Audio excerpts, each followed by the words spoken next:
Wakristo kote duniani wameadhimisha Jumapili ya Pasaka, moja ya siku kuu muhimu zaidi, ambapo Wakristo hasa wa kanisa Katoliki, Anglikana, Lutheran na Orthodox wanasherehekea ufufuko wa Yesu Kristo.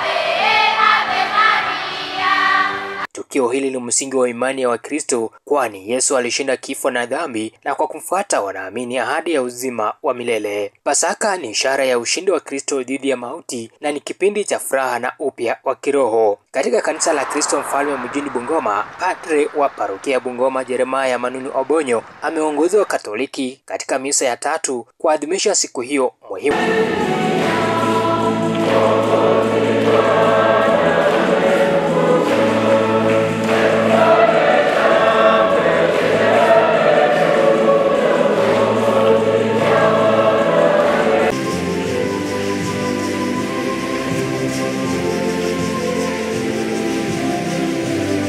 Akizungumza baada ya kuhubiri katika misa takatifu ya Jumapili njema, Padri Jeremiah Obonyo ameweza kutoa wito kwa wazazi kutoa maadili bora kwa wanao, hasa wakati ambapo wako nyumbani katika likizo fupi.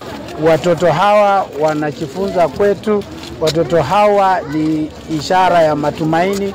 Tukiwapea malezi bora, tuna imani kama jamii tutakuwa na kizazi kizuri, kizazi chenye mwelekeo, kizazi cha nidhamu, kizazi kinacholeta matumaini na ufanisi na ufufuko katika maisha yetu. So tukae na watoto wetu kwa upendo. Mahala ambapo wanahitaji kuelekezwa, tuwaelekeze kwa upendo.